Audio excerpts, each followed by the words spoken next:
기회 시간이 되었으면 좋겠습니다.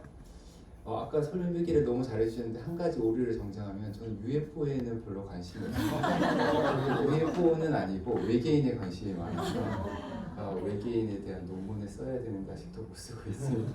아무튼 그렇고 지금 저는 PPT를 따로 준비하지는 않았고 원고를 읽으면서 진행하려고 하는데요. 여러분 자료 받으셨죠, 그죠? 그래서 그거 보면서 눈으로 따라서 같이 봐주시면 좋지 않을까 생각이 들고 혹시 졸리시면 주무셔도 제가 가지고 있는 마법의 능력으로 일어나는 일이니까 놀라지 마시기를 바랍니다. 네. 먼저 이제 첫 번째 소제목으로 생성형 AI와 창조자의 꿈 이렇게 얘기를 했는데 제가 창조론에 되게 관심 많거든요. 창조자 하나님, 창조자의 꿈. 그리고 저는 이 기술 문명, 특별히 생성형 AI와 관련된 거를 창조 신학의 지평에서 봤으면 좋겠다 생각을 가지고 있어서 서두와 결론을 잠깐 이야기를 다루는데 주로 오늘 나누는 얘기는 목회 현장 이야기가 될 것 같아요. 그래도 서두의 이야기를 좀 다뤄보겠습니다. 이 내용은 제가 송하철 교수님한테 많이 배운 거기도 하고 우리 송명석 교수님이랑 같이 연구하는 그룹에서 배운 내용들이 많이 포함되어 있습니다. 호모 파베르로서 인간은 인공물을 제작하여 주변 환경을 변화시키며 지구상에서 고유한 문화를 형성하고 발전시켜 왔다. 한편 인간이 제작한 인공물과 그것을 통해 변화된 주변 환경은 역으로 인간의 본성과 운명을 바꿔왔다. 이렇듯 인간은 인공물을 만들고 인공물은 인간을 만든다는 진찰을 우리는 우리 문화 곳곳에서 자주 들을 수 있다. 예를 들어 교보문고 서점의 광화문 앞에 가면 사람은 책을 만들고 책은 사람을 만든다 라고 적혀 있습니다. 윈스턴 처칠은 우리는 건물을 세우고 건물은 우리를 형성한다고 말한 바였고요. 유현준 이 건축 설계하시는 분은 사람은 도시를 만들고 도시는 사람을 만든다 이런 말도 했습니다. 신학적 관점에서 볼 때 인간과 인공물 사이의 이러한 상호 형성, 어려운 말로 심포에틱한 이 공산의 과정은 창조자가 세계를 섭리하는 과정에 대한 중요한 통찰을 내포하고 있다. 간단히 말하면 하나님은 인간을 통해 전에 없던 새로운 인공물을 만들고 그것을 통해 인간을 다시 새롭게 만드는 과정을 반복하며 인간을 둘러싼 주변 세계의 역사를 새롭게 만들고 계신다. 이런 관점에서 우리는 하나님의 계속 창조 과정을 인간과 피조물이 파트너로 참여하는 공동 창조의 과정으로 이해해 볼 수 있다. 이게 되게 낯선 개념들일 것 같아요. 계속 창조도 낯설고 공동 창조도 낯설고 여기서 안 다르지만 간접 창조, 창조하면 하나님이 즉각적으로 직접 창조하는 걸 생각할 텐데 사실 성서 안의 창조로는 그보다 훨씬 넓은데 제가 다 설명 못하고 간단하게 여기 개념만 언급했습니다. 계속 창조 및 공동 창조에 대한 이러한 이해는 최근 챗GPT로 대표되는 생성형 AI 출현을 신학적으로 이해할 수 있는 포괄적인 해석들을 제공한다. 말하자면 생성형 AI의 등장은 하나님의 창조 세계 내 새로운 피조물의 출현으로 볼 수 있고 챗GPT를 하나님의 피조물로 볼 수 있을까요? 제가 며칠 전에 딸이랑 한참 토론했는데 챗GPT가 피조물일까 하니까 저는 그렇게 볼 수 있다고 생각을 하고 그것이 인간의 본성과 운명 그리고 인간을 둘러싼 환경에 침투하여 그것을 변화시키는 과정 전체를 하나님의 계속 창조의 연속선상에서 이해할 수 있다고 생각합니다. 이런 맥락에서 AI와 함께하는 인류 문명의 미래는 창조의 미래, 창조자의 꿈과 관련해서 신학적, 선교적 문제가 된다고 저는 이해하고 있습니다. 이게 되게 큰 맥락이고요. 이제 목회 환경과 관련해서 이제 본격적으로 이야기를 해보면 한편 창조 세계 지평의 문제로서 AI와 함께하는 인류의 미래 문제에 더하여 생성형 AI 출현은 신앙 공동체의 구체적인 삶에서 예사롭지 않은 변화와 도전을 예고하고 있습니다. 목회 현장에서 생성형 AI 출현이 가지는 의미를 지나치게 가정하지 않기 위해서는 다양한 도구나 기술이 목회 현장에서 이미 광범위하게 활용되고 있다는 사실을 상기할 필요가 있습니다. 여기 손 교수님이 많이 설명해 주셨는데요. 제가 좀 더 구현하면 그리스도교의 역사 속에서 교회 건축이나 종교 예술이나 성찬 기구 등의 인공물들이 예배, 선포, 교육, 훈련 등 목회 현장의 다양한 필요를 위해 도구로 개발되고 활용되었습니다. 보다 최근에는 빔 프로젝터와 스크린, 컴퓨터와 인터넷, 실시간 온라인 방송 등 첨단 기술이 목회 현장 속으로 깊숙이 파고들었습니다. 특히 코로나 팬데믹 사태를 지나면서 이 첨단 기술들은 목회 활동의 필수적인 도구가 되다시피 했습니다. 앞서 언급한 것처럼 인간이 만든 인공물이 다시 인간을 만들듯이 목회 현장의 필요에 따라 새로운 인공물을 도구로 도입해서 활용하면 그로 인해 목회 현장의 모습도 전과 다르게 새롭게 변화합니다.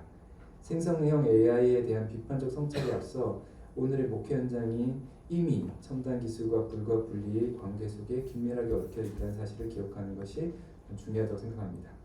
만약 목회 현장에서 첨단 기술을 사용하는 것이 이렇듯 일상적인 일이 되었다면 생성형 AI를 목회 현장에 활용하는 것에 대한 최근의 높은 관심은 어떻게 설명할 수 있을까? 질문을 던져보는데요. 한편으로 우리는 새로운 기술을 목회 현장에 도입할 때마다 크고 작은 논쟁이 없지 않았다는 사실을 이미 알고 있습니다. 예를 들어 드럼 같은 새로운 악기나 스크린 같은 새로운 기기를 예배당안에 처음 들여다볼 때나 코로나 상황 속에서 실시간 온라인 예배를 두고 찬반 논쟁이 벌어졌을 때를 머릿속에 떠올려 볼 수 있습니다.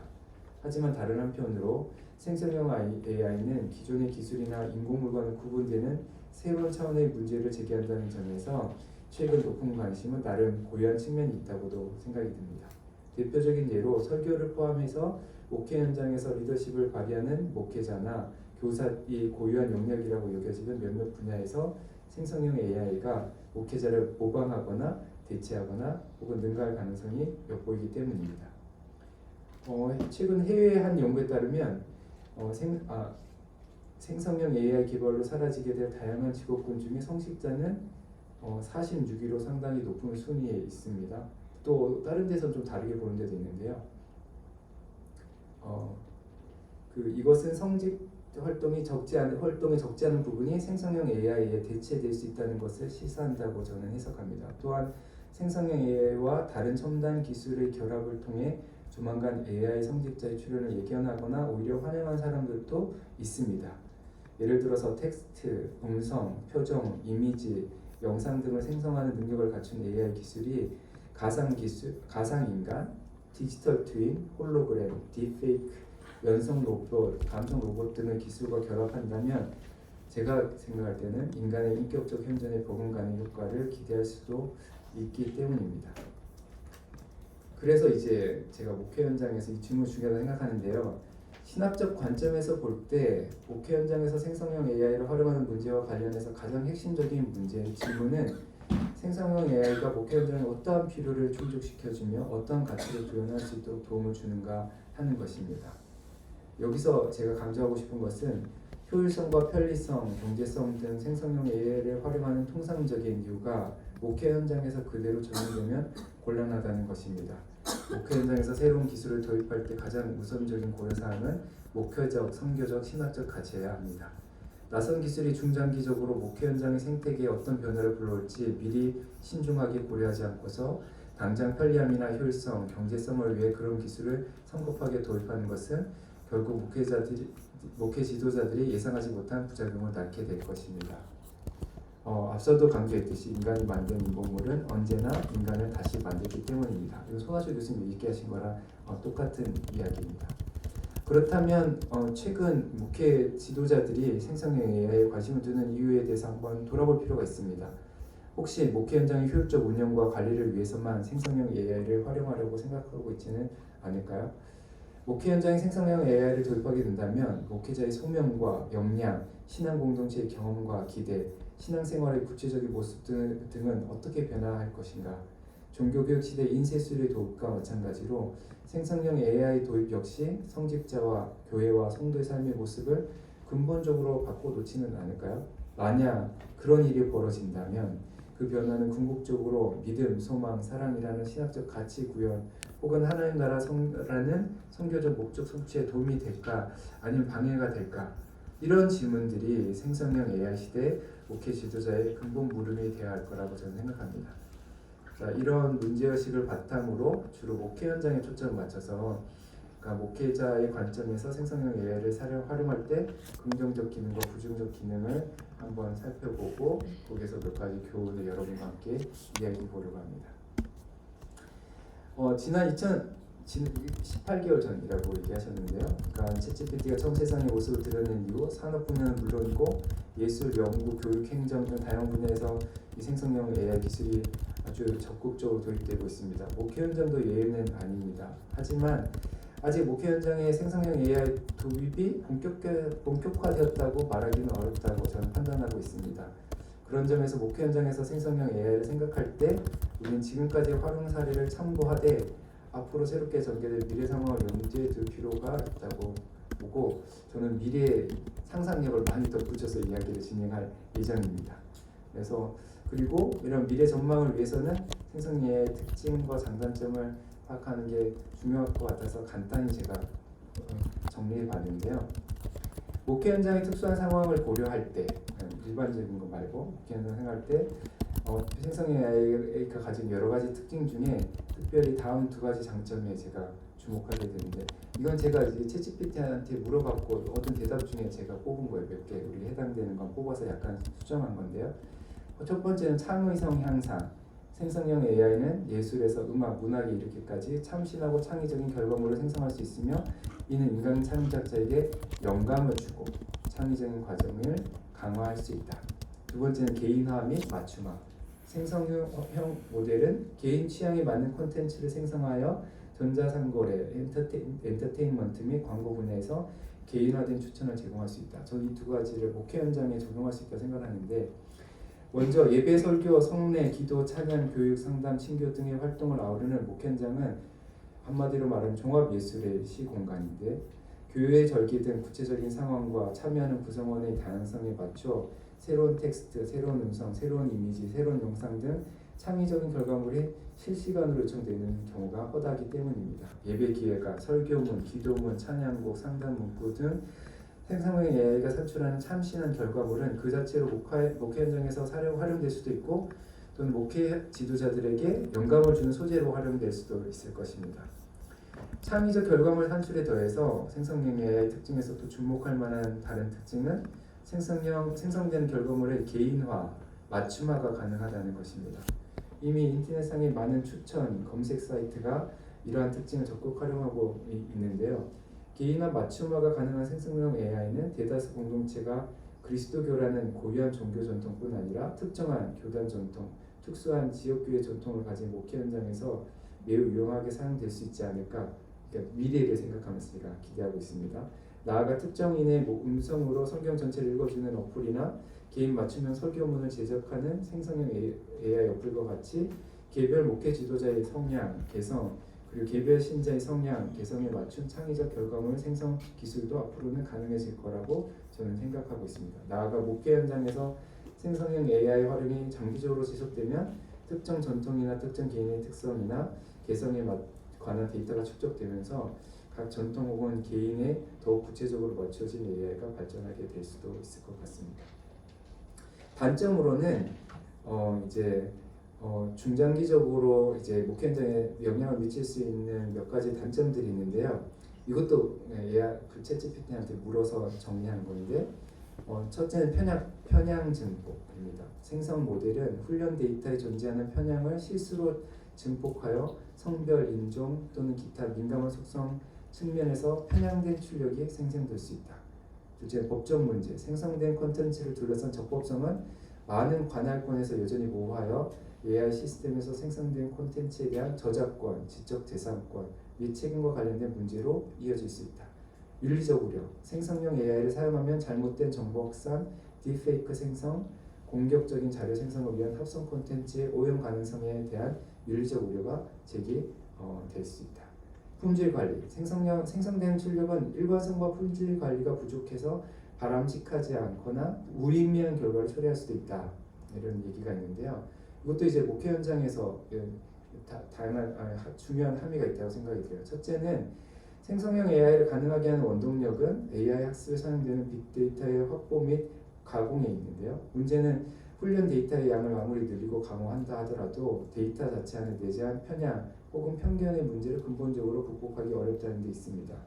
오히려 편견을 내포하는 많은 양의 데이터를 훈련에 사용함으로써 잘못된 편견이 더욱 강화될 위험이 있습니다. 생성형 AI가 훈련 데이터의 특정한 성향에 영향을 받는다는 사실은 또 장점이 되기도 해요. 한편으로는 각각 고유한 전통을 가진 목회 환경이나 고유한 개성을 가진 목회자, 신자에게 맞춤형 AI를 제공할 수 있는 기반이 되기도 하는데요. 다른 한편으로는 기존 데이터에 존재하는 신학적, 윤리적 오류나 잘못된 선입견을 반복하거나 증폭하는 결과를 가져다 수도 있습니다.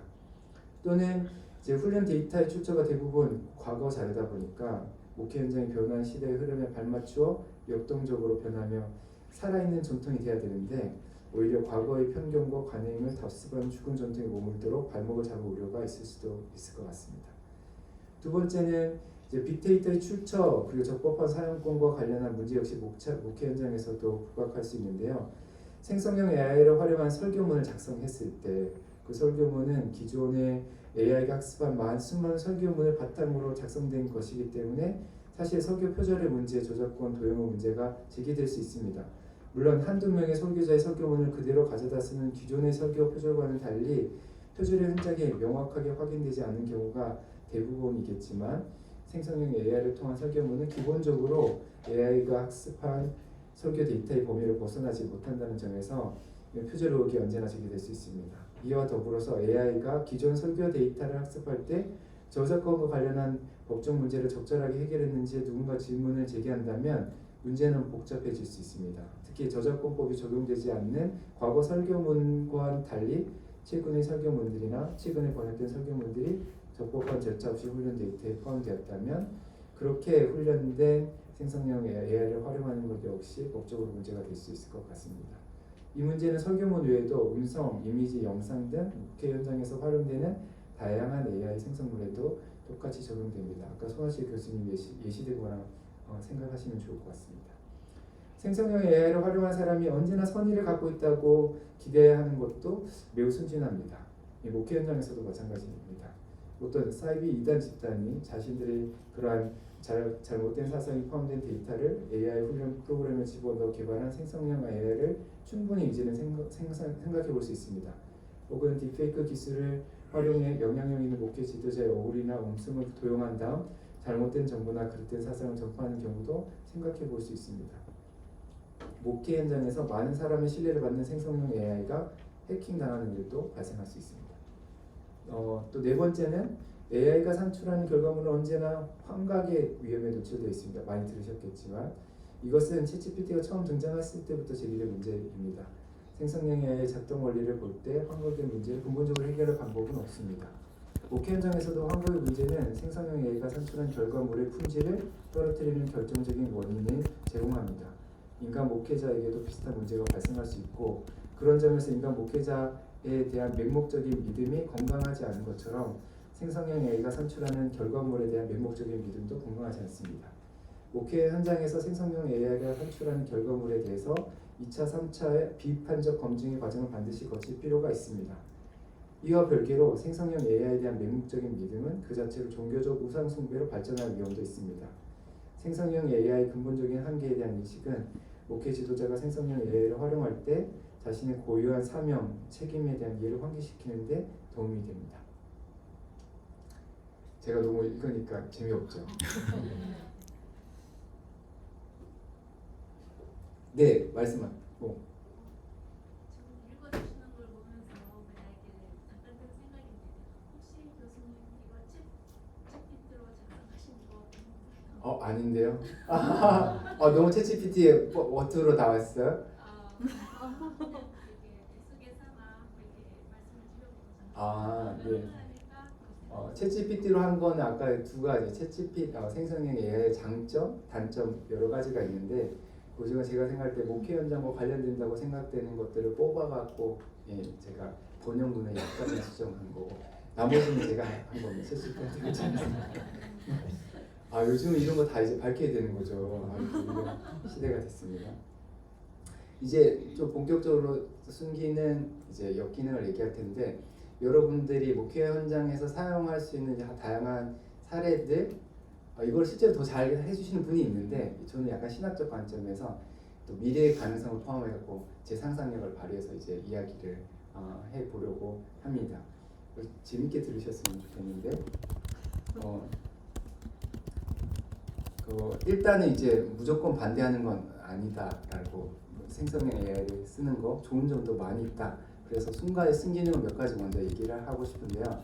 첫 번째 참신한 컨텐츠 생성.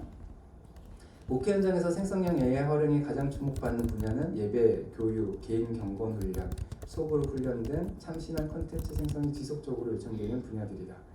예배와 관련해서 생성형 AI는 특별한 절기 예배 등의 기획에 참신한 아이디어를 제공하거나, 참신하다는 거는 완전 새로운 건 아니고 내가 생각하지 못했던 것, 그런 의미에서 참신한 그러한 아이디어를 제공하거나, 예배에 적절한 찬양곡과 배경음악을 추천할 수도 있으며, 기도 인도자에게 기도문 초안을 생성할 수도 있습니다.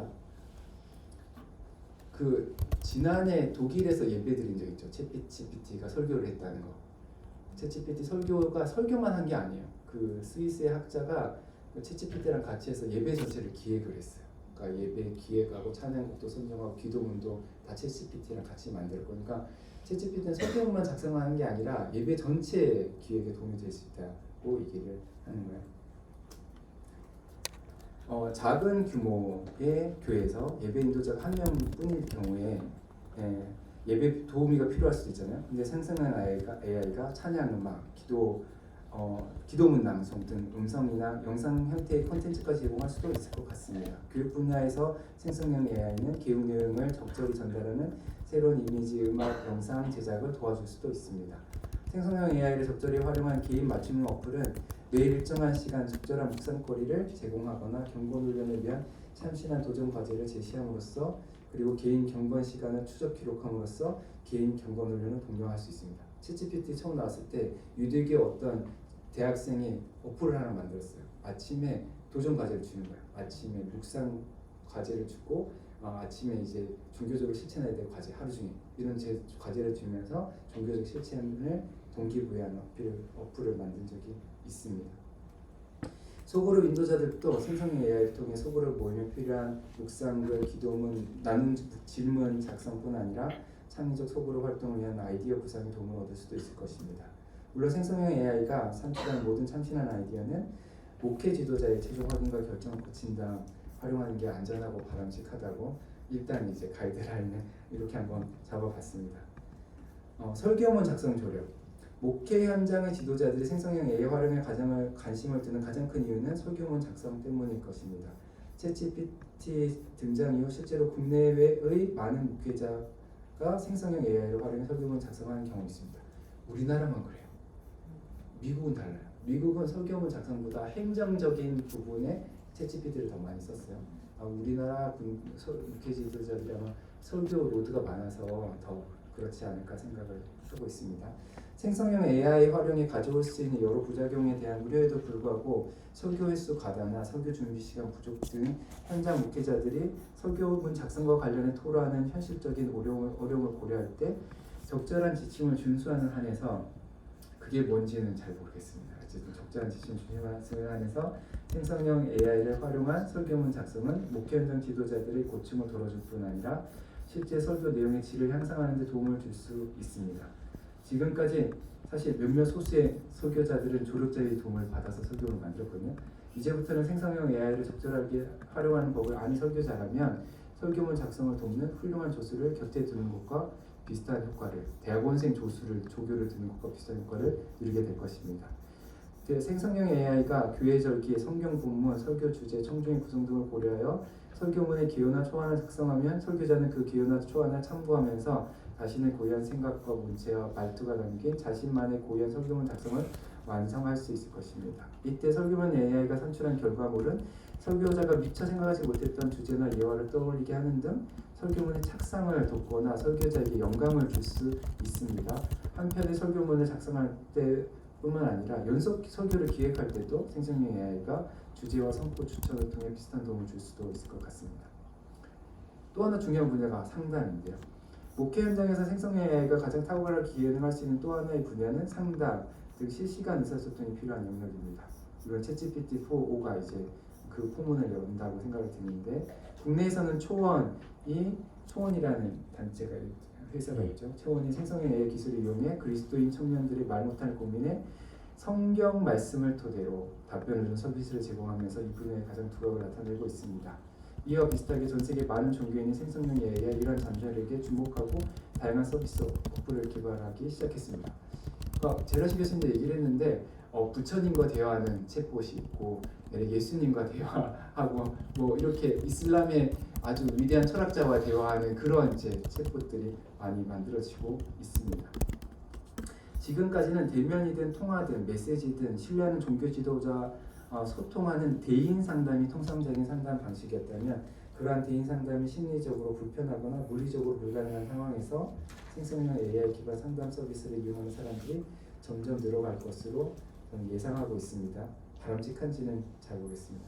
아직 AI 기반 상담이 대인 상담에 비해 개인의 구체적인 상황과 필요에 민감하게 반응하지 못한다고 말할 수 있지만 거꾸로 대인 상담에서 상담자가 유한한 인간으로서 가는 여러 가지 한계 및 상담 이후 상담자의 불편한 관계 등으로 인해 익명성이 확실하게 보장되는 확실한지도 사실은 의문의 여기까지가 있지만 AI 상담을 더 안전하고 편안하게 느끼는 사람들도 적지 않습니다. 물론 이것은 생성형 AI가 산출한 상담 내용이 건전하고 안전하고 신뢰할 만하다는 전제에서 이제 목표 현장에서 회복될 수 있을 것 같습니다. 지금 말고 앞으로 이야기입니다. 그리고 네 번째는 전통 맞춤형 AI. 생성형 AI는 목표 현장에서 이루어지는 다양한 교육 연구 활동에도 탁월한 기능을 할 수 있습니다.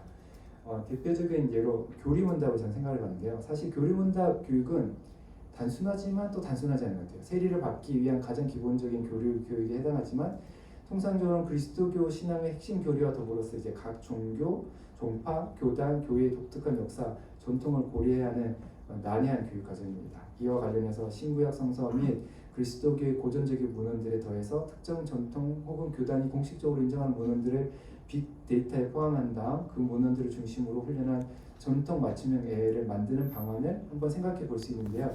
가까운 예로 로마 가톨릭 교회에서는 2000년 역사 속 가톨릭 전통의 공식 문헌들을 모두 한 번에 모아갖고 빅데이터로 구축하고 이를 바탕으로 가톨릭 교회의 가르침을 안내하는 생성형 AI를 공식적으로 만들었습니다. 이 바티칸에서 관련 마기스테리움 AI라는 게 있습니다.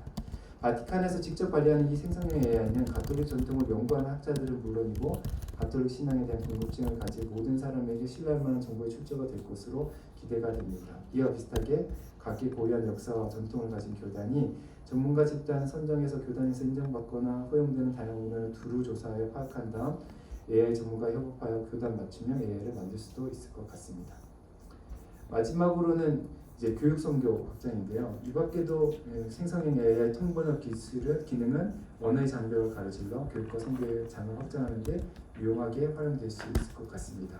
과거 타 언어권에서 만든 양질의 목회 자료, 교육 자료를 이제 가져올 수도 있고 우리나라에서 만든 양질의 목회 자료, 교육 자료를 타 문화권 선교지에 쉽게 전달해서 활용할 수 있게 만들어 줄 수도 있습니다. 이게 좀 제국주의적인 선교처럼 변질이 되면 곤란하겠지만 어쨌든 다양한 문화권 사이에 활발한 소통의 가능성을 열어주는 장점이 있습니다. 지금까지는 생성형 AI의 순기능인데 이제 역기능을 좀 살펴보도록 하겠습니다. 순기능보다는 역기능이 조금 더 길기는 한데 잘 따라 주시면 되겠습니다. 첫 번째는 목회 현장의 혼란 가중입니다. 생성형 AI 특징을 이해하지 못하고 목회 현장에 활용할 때 목회 폭이 오히려 협소해지거나 목회 현장이 혼란스러워질 위험이 있다고 판단됩니다. 예를 들어 생성형 AI를 활용한 설교문 작성과 교육자료 제작을 한 번이 아니라 계속해서 반복할 경우에는 사용자도 모르는 사이에 생성형 AI에 내재하고 있는 어떤 편향성을 따라서 특정한 세부 주제를 강조하거나 다른 중요한 세부 주제를 전혀 다루지 않게 될 수도 있을 것 같습니다. 혹은 목회자를 생성하는 AI가 사용자가 가진 신학적 입장과는 다른 신학적 입장에서 만들어졌는데 그걸 계속 이제 따라갈 수 있는 거죠. 이런 경우 자칫하면 목회 방향의 일관성이 훼손될 위험도 있습니다. 혹은 특정 신학적 관점에 경도된 생성형 AI를 반복적으로 활용하다가 그 신학적 관점 모비판적으로 수용하는 결과가 초래될 수도 있습니다. 나아가 악의를 가진 어떤 개인이나 집단이 생성형 AI 기술을 활용해 나쁜 의도를 실현하려고 하는 상황을 생각해 볼 수 있는데 아까 잠깐 얘기 드렸는데 사이비나 이단 단체가 확증 편향과 관련된 생성형 AI 특징, 앞서 얘기했던 그 특징을 이용하려 드는 상황을 염두에 두고 대지책을 미리 마련해야 되는 건 아닌가 생각도 좀 듭니다. 또는 신학적으로 문제가 있거나 정치적 욕심을 가진 어떤 집단이 교계에서 인정받는 어떤 지도자의 얼굴과 입을 빌려 잘못된 정보나 왜곡된 메시지를 전달할 가능성을 전혀 배제할 수 없습니다.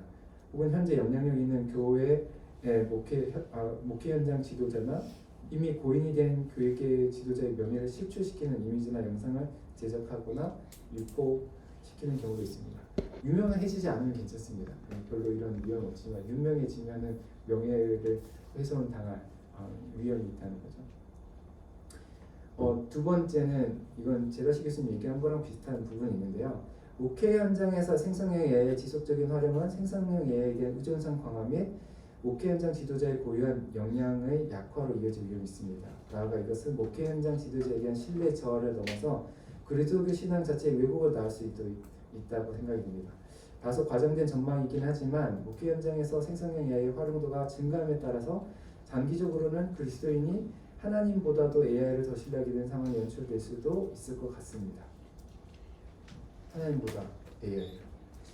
저는 뭐 지금도 우리가 하나님보다 더 신뢰하는 게 많잖아요. 하나님보다 두려워하는 게 많으니까 뭐 하나님보다 AI를 신뢰하는 뭐 그렇게 먼 일이 아니라 생각이 듭니다. 최근 AI 급속한 발전 속도를 보면은 설교자가 자신만의 생성형 AI 어플을 특수하게 훈련시키는 하는 방식으로 설교문 작성의 개인화, 그러니까 이제 개인화가 심화하는 미래를 이제 그려볼 수 있는데요. 예를 들면 설교자가 설교문 작성을 위한 생성형 AI 어플을 개인화하기 위해서 설교 준비 시에 자주 참고하는 문헌들, 자기가 지금까지 작성한 설교문 전체를 중심으로 빅데이터를 구축하고 그것으로 AI를 훈련하거나 그러한 데이터를 일차적으로 참고할 설교문 초안 작성을 요청할 수 있습니다. 여러분 설교할 때 주로 참고하는 사전들이잖아요. 주석들도 있고 내가 읽은 고전들 그런 것들 중심으로 안 읽은 것 빼고 내가 싫어하는 것 빼고 그리고 성경 놓고 내가 다양한 성경 번역 놓고 내가 이때까지 쓴 설교문들 다 놓고 빅데이터를 가지고 이제 만드는 거죠. 그렇게 개인형 AI를 만드는 걸 생각할 수 있습니다. 여기에 더해서 설교자는 생성형 AI가 작성한 설교문 초안에 이제 피드백을 주는 거예요. 긍정적, 부정적 피드백을 줌으로써 생성형 AI의 개인화를 더욱 철저하게 진행할 수 있습니다. 말하자면 설교자는 개인화하는 생성형 AI와 협업 과정을 통해 자신만의 문제와 생각과 문체와 말투를 잘 아는, 그래서 누구보다도 믿고 일을 맡길 수 있는 설교 조수를, 이제 대본생 아니면 교수 조교를 만들 수 있는 거죠. 그러다 보면 결국에는 생성형 AI가 작성한 설교문 자체를 들고서 강단에 그냥 올라가도 된다고 판단하는 경우가 생기지 않을까. 이 단계까지 이르면 생성형 AI에 대한 설교자의 의존도는 매우 높아지게 되고, 이런 상황이 지속되면 설교자가 AI 없이는 설교문을 적절하게 작성할 수 없는 지경에 이를 수도 있습니다. 설교자의 이런 상황 성도들이 인지하게 된다면 설교자의 권위가 실추하는 것을 막을 길이 없을 것입니다. 이게 되게 공상과학 같은 이야기입니다. 너무 진지하게 생각하지 않으셔도 되는데 제가 생각을 막 이렇게 뻗어가니까 이렇게도 이야기가 가더라고요. 상담 분야에서도 우리는 비슷한 미래를 내다볼 수 있습니다. 대인 상담을 꺼리는 경향이 심화하는 상황에서 생성형 AI 기반 상담 서비스를 강화하다 보면 결국 중장기적으로는 대인 상담의 필요성에 대한 인식이 약화할 뿐 아니라 대인 상담을 수행할 역량을 가진 사람을 찾기 어려운 상황이 초래될 수도 있습니다. 이것은 생성형 AI 기반 상담이 현재는 전문가 상담 이전 단계까지만 서비스를 제공하고 있지만 지금도 실제로 AI 상담이 많거든요. 근데 다 한 다음에 전문가를 찾아가세요 여기까지 얘기를 해준단 말이에요. 있지만 미래에는 개인 맞춤형 서비스를 더욱 발전시킬 가능성도 있습니다. 제 상상력을 대해보자면 앞으로 인공지능 기술이 개인의 일거수일투족을 기록 보존할 뿐 아니라 우리가 이제 감시 자본주의에 살고 있으니까 개인이 의식하지 못하는 몸 상태, 말투, 대화 내용 등을 토대로 개인의 심리 상태까지 추론하는 단계까지 발전할 수도 있습니다. 웨어러블 착용해서 생체 정보까지 다 가져가는 거죠. 여기에 이제 개인의 기호와 성향을 알고 상담 이력 등을 모두 기억하는 상담 AI라면 앞으로 그 어떤 전문 상담사 못지않게 내담자의 상황과 필요에 민감하게 또 효과적으로 반응할 수도 있을 것입니다.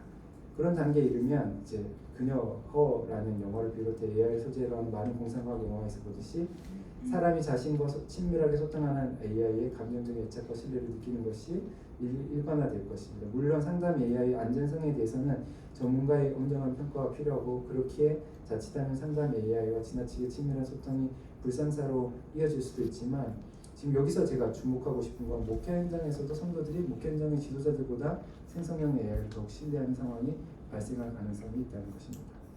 이처럼 설교와 상담 영역에서 생성형 AI의 효율적 활용이 오히려 목회 현장 지도자의 역량 감소 그리고 권위 실추라는 부작용을 낳을 수 있다는 점은 시사하는 바가 적지 않습니다. 나아가 이것은 사람들이 다른 어떤 사람이나 심지어 하나님보다도 AI를 더 친근하게 느끼고 더 신뢰하게 될 상황으로 발전할 때 그리스도교 신앙 자체의 왜곡으로 이어질 수 있습니다. 실제로 몇 해 전에 AI 전문가로 이름을 떨치던 안토니 레반토프스키가 이제 미래의 길이라는 이름으로 AI 종교를 창시하고 인공지능 제2교회를 이제 개척했는데, 국내 상황에서는 아직 먼 미래의 일처럼 느껴질 수도 있지만 내비게이션 등 이미 다양한 AI 기술이 사람들의 삶 깊숙이 침투해 들어왔고, 대다수 사람이 기술을 신뢰하고 삶을 영위하고 있을 뿐 아니라 앞으로 인간 친화적인 AI 기술이 더 개발되고, 특히 이번에 챗GPT-4처럼 채팅 등의 방식으로 인간과 AI 상호 소통이 강화된다면 AI에 대한 사람들의 의존도도 더욱 커질 수 있을 거라고 생각할 수 있습니다. 세 번째는 목회 지도자의 위상과 관련된 것입니다. 생성형 AI 기술이 인접한 다른 첨단 기술과 결합할 때 목회 현장의 기존 질서를 교란하는 결과가 초래될 수 있다는 건데요. 이미 우리는 목회 현장 속에 침투한 기술이 목회 환경을 근본적으로 바꿔놓고 있는 현실을 살고 있습니다. 예를 들어 지금은 고인이 된 한 목사님의 설교 영상이 유튜브에서 조회수 100만을 훌쩍 넘어서고 있습니다. 누군지 혹시 짐작이 되세요? 누구 같아요? 누굴까요? 아니, 옥하는 목사님이 제일 160만인가 그렇게 되는 설교가 있습니다. 또 나머지 설교분들도 되게 많이 보고 있는데요. 적지 않은 성도들이 이미 고인이 된 설교자의 설교에서 힘을 얻어 신앙생활을 하는 이 상황을 우리는 어떻게 평가할 수 있을까요? 이미 우리는 코로나 사태를 지나면서 현장 예배만 아니라 실시간 온라인 예배, 나아가 녹화 영상 예배 등을 자연스럽게 생각하는 그리고 받아들이는 시대에 접어들었습니다. 지금까지 우리가 고인이 된 신학자나 설교자의 글을 읽으며 신앙의 고향을 경험했다면, 이제는 훌륭한 목사님의 설교를 그의 사후에도 계속해서 생생하게 들으면서 영광과 감동을 얻을 수 있는 것도 생각할 수 있고, 그러면 좋은 일 아닌가? 이렇게 생각해 볼 수도 있지 않을까? 그렇게 생각하는 사람들도 적지 않을 것 같습니다. 때문에 생성형 AI의 활용은 앞으로 이러한 상황을 더욱 심화할 것으로 예상할 수도 있는데요. 예를 들면 어떤 목사님이 생전에 남긴 모든 원고, 설교를 빅데이터를 삼아서 훈련한 생성형 AI에다가 그 목사님이 생전에 한 번도 마주한 적이 없는 오늘의 새로운 상황을 대입하고, 그 목사님의 신학적 배경, 전통, 핵심 가르침, 반복해서 사용하는 어휘들, 독특한 어투들을 입력해서 같이 훈련을 시키는 거죠.